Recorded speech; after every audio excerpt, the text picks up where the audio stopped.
A ver, jóvenes, vamos a plantear una pregunta muy sencilla, ¿sí? Todos sabemos que el ser humano es es un animal, ¿cierto? Eso todo el mundo lo sabe, somos unos animales. Eh, entonces, yo les quería preguntar, ¿qué tipo de animales somos? Ahora ya hemos pasado una fase distinta, ¿verdad? Donde ya hemos conformado una civilización y todo esto. Pero el ser humano, te recuerdo yo que vivió por mucho tiempo en un estado anterior a la civilización. Convivía en un estado primitivo con las demás especies, ¿no? Durante la prehistoria el ser humano vivió en un entorno, por así decirlo, salvaje, ¿verdad? Donde compartía la tierra y era uno más, una especie más de las tantas que poblaban la tierra. Entonces, durante la prehistoria, durante la comunidad primitiva, ¿qué tipo de animal habrá sido el ser humano? ¿Habrá sido un depredador o habrá sido una presa? Esa es la pregunta que yo te quiero hacer.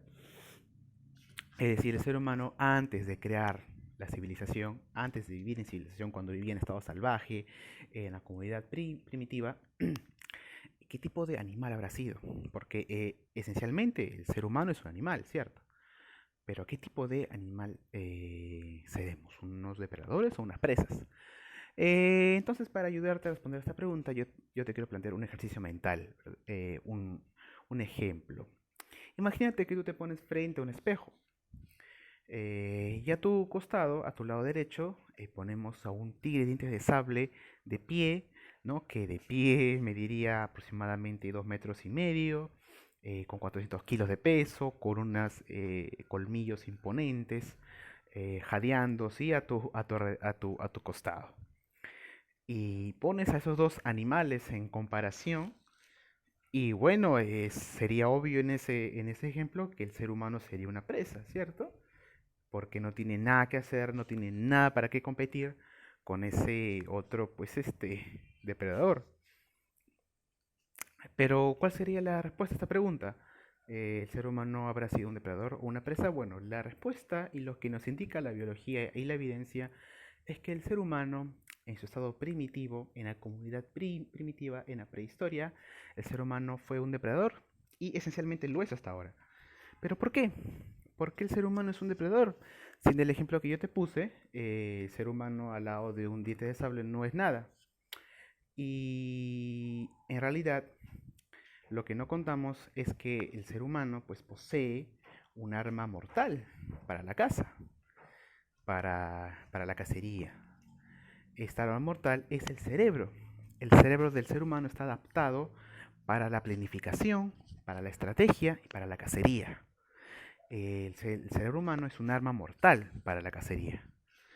Por ejemplo, el águila es un depredador también. ¿Y cuál es su arma mortal? Su visión. El águila puede ver, pues, un ratón que se esconde en su madriguera a 30 bueno, tanto no, a 30 metros o a 100 metros de distancia, ¿verdad? Lo puede ver perfectamente. Esa es su arma para cazar.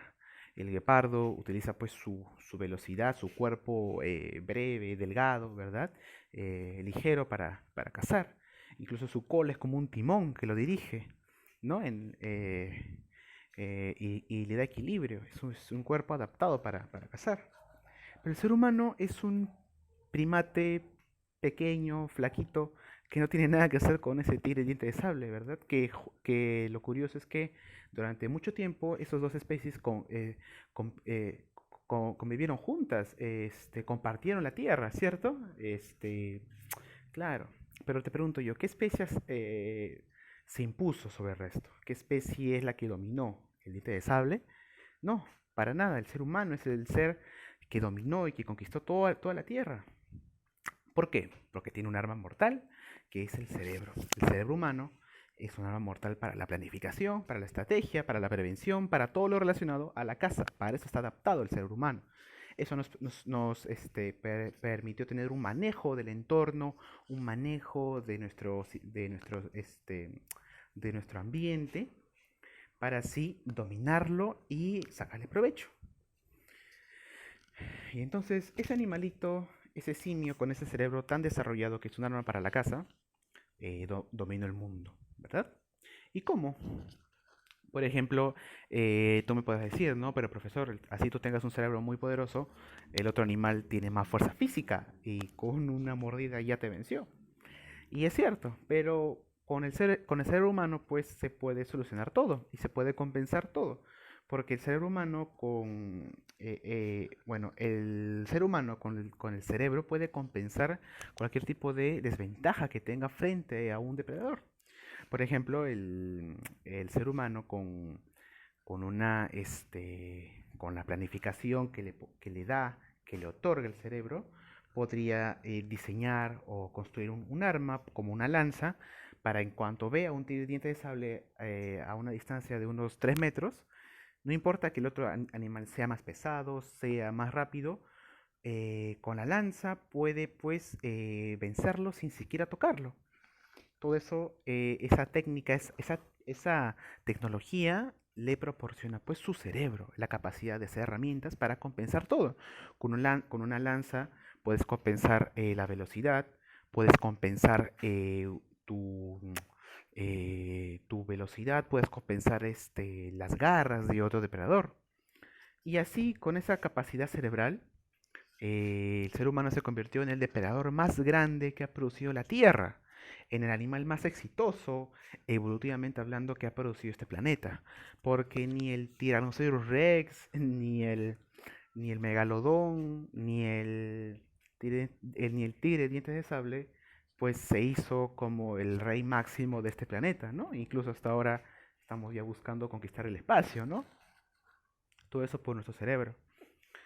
Entonces hablábamos, y toda esta larga charla que te hice sobre la evolución humana es para ponerte en contexto y para que te hagas una idea general de lo que vamos a hablar el día de hoy, que es un tema muy sencillo, el cual nos habla de la relación de esta capacidad del ser humano y la historia. Porque yo te lo expliqué antes, historia no es solamente relatar sucesos y decir fechas y ya.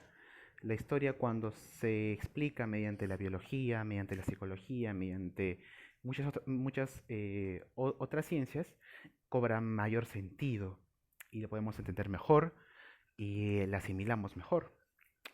Entonces, como decíamos, este pequeño animalito que tú ves acá, flacuchento y frente al espejo no es nadie, ¿cierto?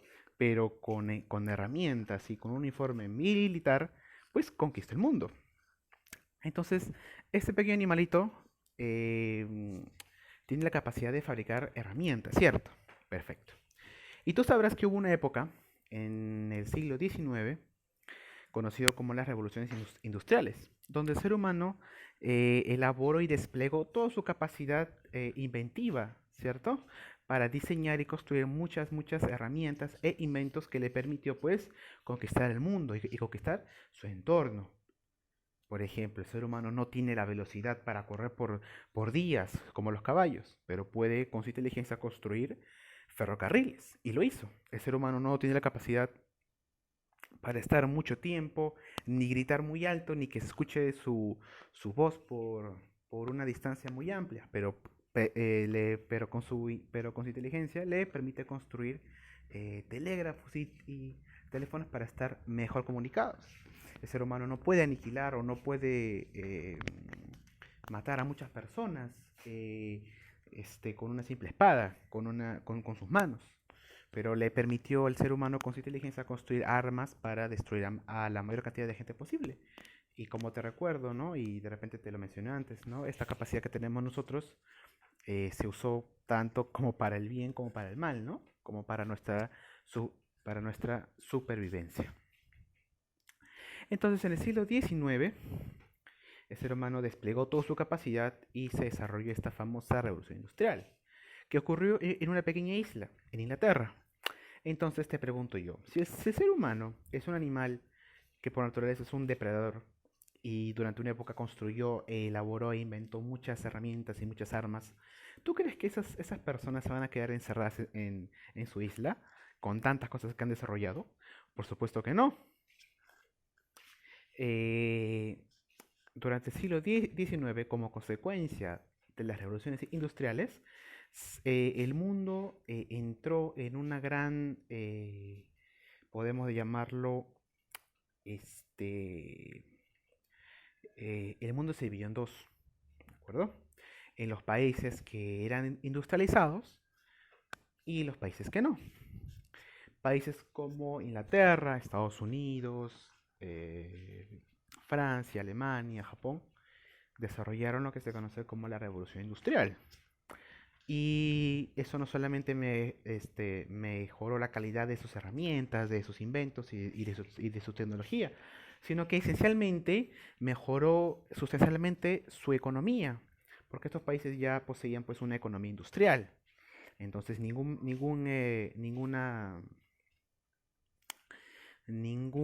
mercado, ningún país, ninguna economía era superior a la producción ni a la economía de estos países industriales, ¿no?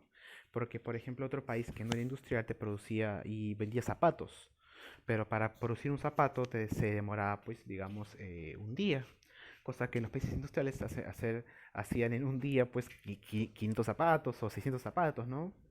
A nivel industrial, ¿no? En fábricas. Entonces no había ningún tipo de competencia. Entonces el mundo se dividió en dos, en países con economías industrializadas y países que no. Y hablamos del siglo XIX. Aproximadamente en este periodo el mundo se dividió en países con economías industriales y países con economías no industriales o preindustriales. Estos países con economías preindustriales prácticamente estaban atrasadas un siglo en comparación con Inglaterra, con Francia, con Alemania. Porque mientras en Inglaterra, en Alemania se construían ferrocarriles y la gente trabajaba en fábricas y tenían pues todo su aparato productivo industrial, en muchas partes del mundo esto aún no había llegado y se seguía viviendo en el siglo XV, en el siglo XVI o XVII. Y esto ocurrió en el siglo XIX, se marcó una brecha muy importante. Entonces, los países industrializados, al darse cuenta de que se producía una gran diferenciación entre las economías del mundo, aprovecharon pues esta condición para expandir su economía. Entonces, estos países industrializados, cuando su producción industrial lo llevaron al siguiente paso, este siguiente paso de la producción industrial se conoce como imperialismo, ¿de acuerdo? Ir más allá de tus fronteras y llevar tu economía más allá de las fronteras de tu país, en el aspecto político, económico y hasta social. Ya, entonces, ¿cómo se encontraba Europa durante este periodo?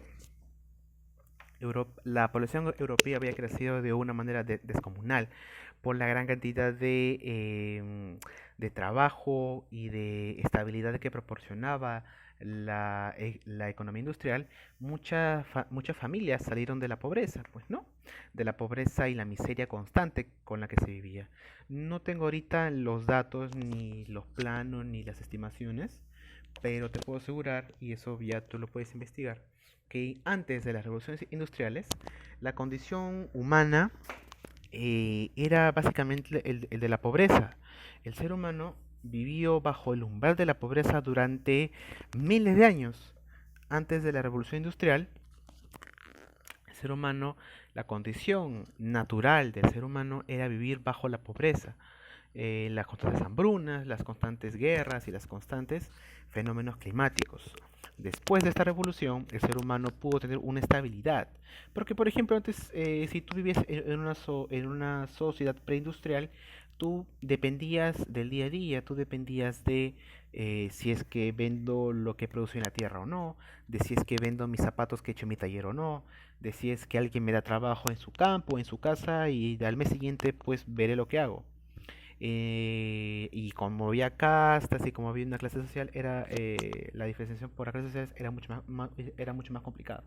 Pero después de esta revolución, si tú trabajabas en una fábrica, pues podías tener algo seguro, una mensualidad, cosa que antes no se podía imaginar, ¿no? Esta seguridad del trabajo pues trajo que mucha gente migrara a estas fábricas y empezaran a poblar las ciudades y la esperanza de vida se multiplicó. ¿de acuerdo? Y la esperanza de vida no ha parado de aumentar y la población mundial tampoco. Claro que esto trajo consigo muchas otras consecuencias que ya hemos explicado, ¿no? Como la explotación en las fábricas y todo lo que ya hemos hablado. Entonces Europa empezaba a despegar de una manera única como nunca antes se había dado en la historia. En el factor económico, pues países importantes no habían desarrollado una gran economía. S- eh, Países como Inglaterra, Francia, Alemania, Bélgica habían pues duplicado su PBI en unos pocos años, ¿no? En menos de 50 años habían duplicado su PBI. Y yo no sé si te lo he comentado esto antes, pero cada vez es menor el tiempo en el cual un país duplica su PBI. El primer país en la historia que duplicó su PBI en un periodo relativamente corto de tiempo fue Inglaterra, que para duplicar su PBI se demoró 50 años. Luego Alemania lo hizo en 30, luego Francia en 20, luego Estados Unidos en menos tiempo, luego China lo hizo en 15 años. Y actualmente el último país que pudo salir de los países pobres, Singapur, que para el año 2015 había duplicado su PBI del año 2000. En 15 años ya se había convertido en un país muy rico y en el año 2015 llegó a ser el país más rico del mundo. Entonces, esta revolución industrial permitió que se produzcan estos factores en la economía mundial. Y el factor político, pues no, se buscaba extender y expandirse, buscar nuevas fronteras para llevar la política y llevar los intereses políticos más allá de las fronteras. ¿Cómo así? Mediante tratados, pactos para buscar nuevos territorios para que sean explotados y extraer esos recursos, ¿no? A esto es lo que se llama pues el imperialismo, ¿no? Que esencialmente es económico y político. Esencialmente, en palabras sencillas, entonces, ¿qué cosa es el imperialismo? Es la siguiente fase de la economía industrial. Cuando un país se industrializa y se convierte en una potencia industrial, durante este periodo se expande política y económicamente y busca nuevos territorios para extraer los recursos. Eso básicamente es el imperialismo. Y un imperio colonial es un país industrial que ha desarrollado tanto su economía que ahora se expande y busca nuevas fronteras, nuevos territorios con nuevos recursos para que sean explotados y sean pues contribuyentes del crecimiento para sus economías, ¿no? Y te repito, en el siglo XIX nos encontramos en un mundo muy distinto al que vivimos al día de hoy, ¿no? Muchas partes del mundo aún estaban inexploradas, ¿no? Como África, como Australia, algunas partes de Norteamérica y de Sudamérica se encontraban pues inexploradas, ¿no? Todavía habían tribus indígenas en Australia, en muchas partes de África, en Norteamérica, todavía estaban los apaches, los inuits, los cherokees, los apaches y tantos estos pueblos, ¿no? Que nos han contado los estadounidenses pues en las películas, ¿no? De los vaqueros. Estados Unidos fue así durante mucho tiempo, durante el siglo XIX, muchas partes del mundo estaban por ser exploradas. Sumado a esto, la economía se convirtió en desigual, ¿verdad? Los países industrializados buscaban expandirse. ¿Y a dónde? A estas regiones que aún no estaban eh, col- em, extraídas ni en donde los recursos no habían sido explotados, ¿no? Porque en su mayoría la población vivía pues en armonía con la naturaleza, ¿no? Como se dice, como los pueblos indígenas, ¿no? Y como los pueblos aborígenes que prácticamente vivían a sus anchas pues en el mundo.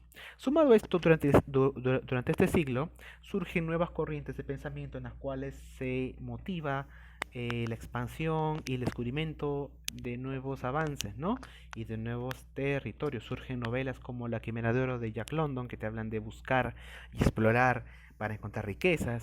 Aparecen teorías científicas revolucionarias, como el libro del origen de las especies de Charles Darwin, que luego se confunde y luego se manipula mediante la demagogia política. ¿Qué pasa? Tú sabes, y yo te he explicado esto muchas veces, que para cualquier acto político siempre se necesita una justificación. Por ejemplo, lo que se vive actualmente en la política, ¿no?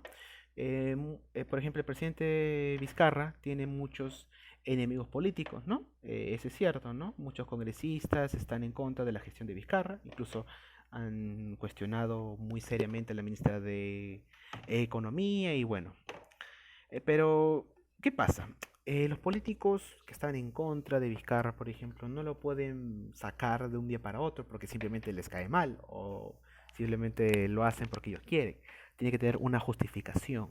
A veces esta justificación es moral, es ética, es económica, es política, es lo que sea, pero siempre buscan una justificación. Y a lo largo del tiempo, siempre se ha visto que, que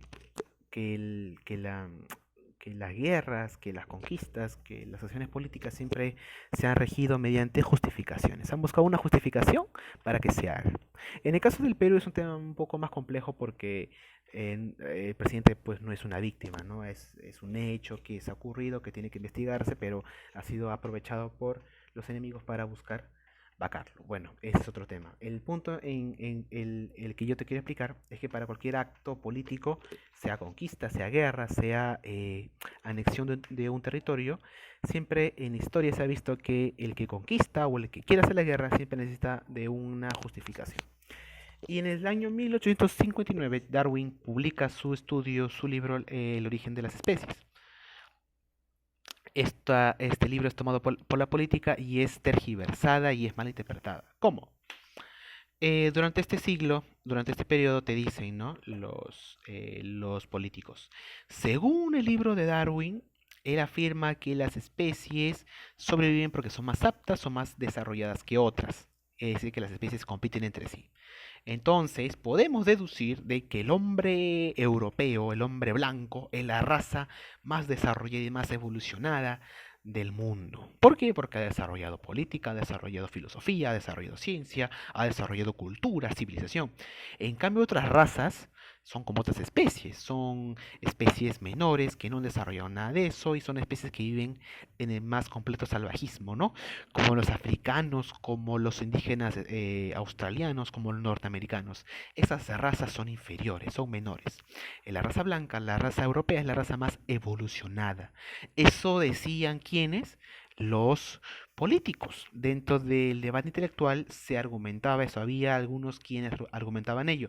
Y ese argumento de algún sector de los intelectuales fue tomado por muchos políticos para implantar eh, sus políticas de colonialismo. El mismo ministro de Israelí, que era el ministro de la reina Victoria de Inglaterra, pues tenían esta política, la hacían accionar. ¿Cómo así?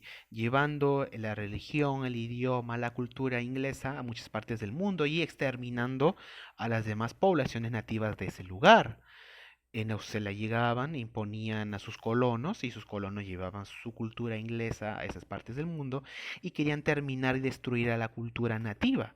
Y muchas veces se exterminó a las poblaciones. Lo que pasó también en Norteamérica, ¿cierto? Con los indígenas norteamericanos, que el gobierno de Estados Unidos buscó la migración de muchos europeos para que exterminaran a esos indígenas, ¿no? Y actualmente ni siquiera el 2% de la población estadounidense es descendiente de estos nativos, porque ya todos han sido exterminados, ¿no? Eso es lo que se buscó durante este periodo, ¿no? Que la raza europea se expanda por el mundo. Y no solamente pasó en Australia y en Norteamérica, pasó también acá en Sudamérica. Muchos países alentaban la migración de europeos porque se pensaba que en la época que los europeos eran la raza más civilizada. Se hablaba de razas, ¿no? Y ya te he explicado que actualmente el término raza es un término que no se utiliza, es un término ya desfasado, que no significa nada, ¿no? Actualmente si te quieres referir a un grupo humano, te tienes que referir como etnia. Pero no solamente no solo es un término de que a mí me guste o de que les gusta o de que menos ofensivo, no. Es decir, que no hay ninguna evidencia científica que te apunte ni que te declare de que existen razas humanas. Pero que si a cada ser humano le hacemos un análisis del genoma y del ADN, no existen razas porque uno desciende de un grupo indígena combinado con un grupo que proviene de una parte del mundo que se mezcló a la vez con otra. Es decir, todos somos mezcla de la mezcla de la mezcla y de la mezcla. Hasta los asiáticos que tú veas que son más recónditos de un solo lugar tienen una mezcla increíble en su ADN. Entonces no se puede clasificar al ser humano así científicamente porque no existe ninguna clasificación dentro del ADN. Todas las clasificaciones que les damos ya son culturales, son eh, temporales, no son científicas. Bueno, pero en la época se creía que habían razas y que había raza negra, raza blanca, raza aria, raza mongoloide, raza asiática, raza amarilla. Actualmente hay gente que cree que todavía nosotros los seres humanos nos dividimos en razas como si fuéramos pues los perros, ¿no? Dálmatas, pastor alemán, ¿no? Como si hubieran seres humanos pues de 8 metros con huesos más largos y con piel con manchas negras, ¿no? Eso no existe. El ser humano esencialmente somos iguales dentro de los cánones, ¿no? No hay una diferencia entre un grupo y otro, porque todos somos, como te he explicado, mezcla de la mezcla, ¿no?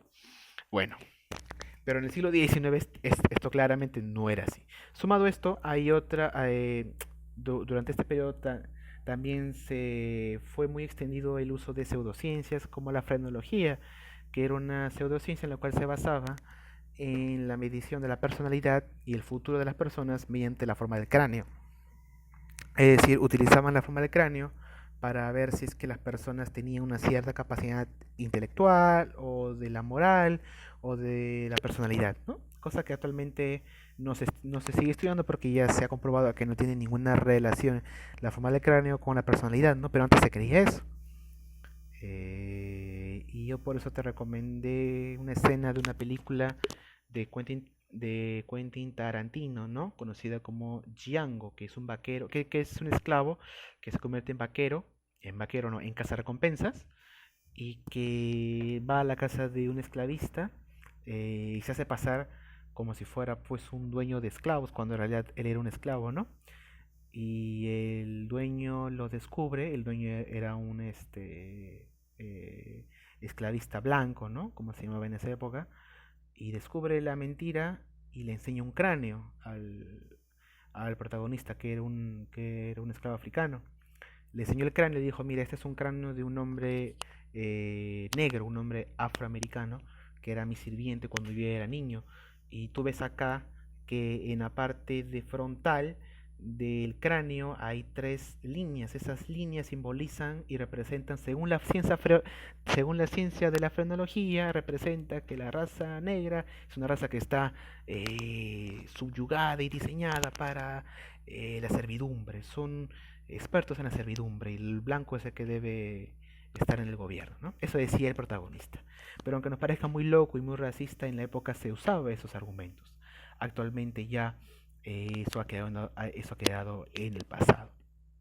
Lo de Darwin ya se ha comprobado que su teoría era cierta, pero en su época se tergiversó el descubrimiento para usarlo con fines políticos. Esto permitió que muchos países llegaran a regiones muy lejanas e inhóspitas y las conquistaran y las anexaran a su territorio y exterminaran o buscaran terminar con la cultura autóctona, porque ellos simplemente no la consideraban como una cultura, los consideraban salvajes a estas personas.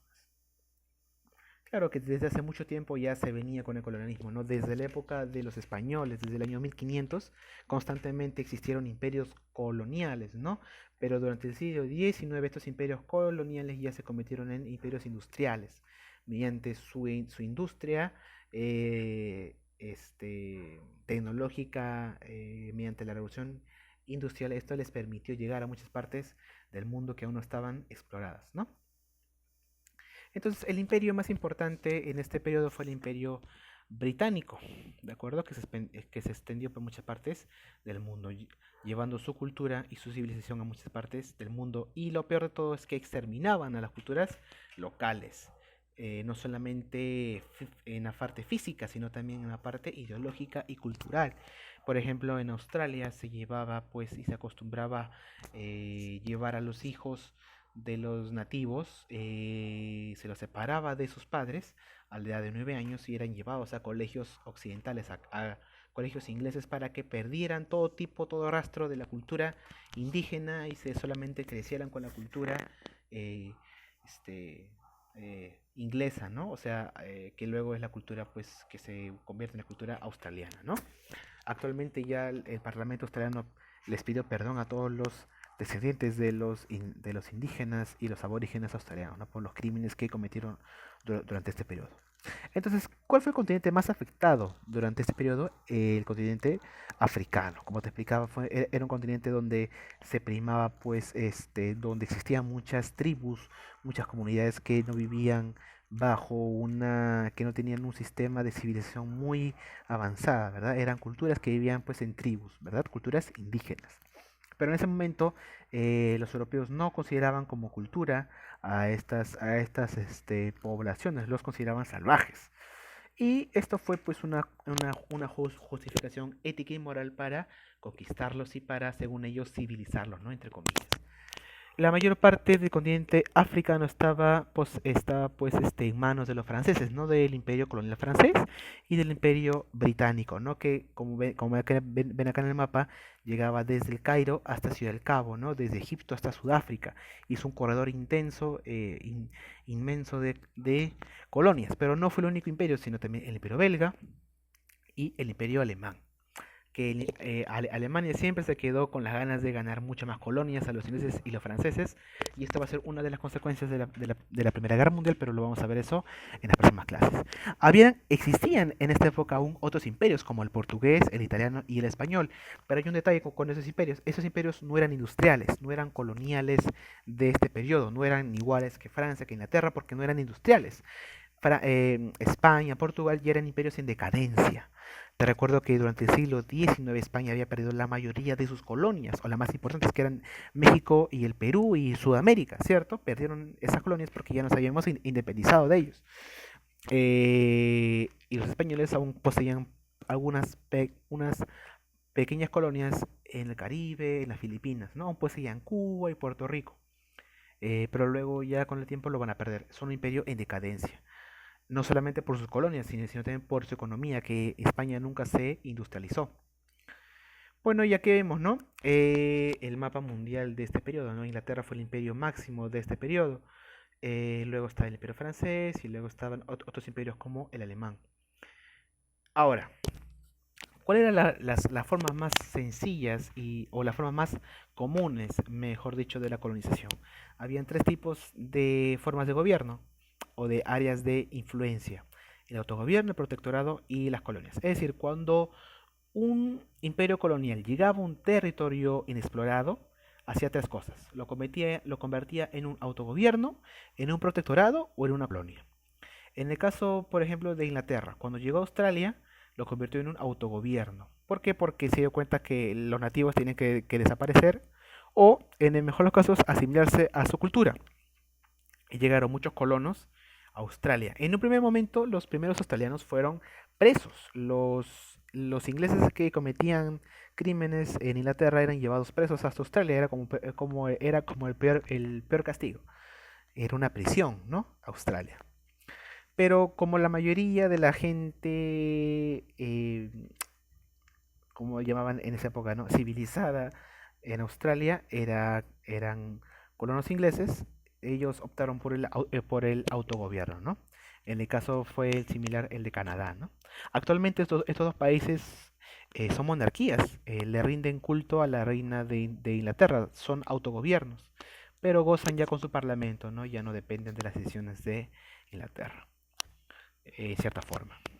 El protectorado es un gobierno que está controlado por la metrópoli, por el país, por el imperio colonial, ¿no? Y finalmente las colonias fueron la forma de gobierno más extendida.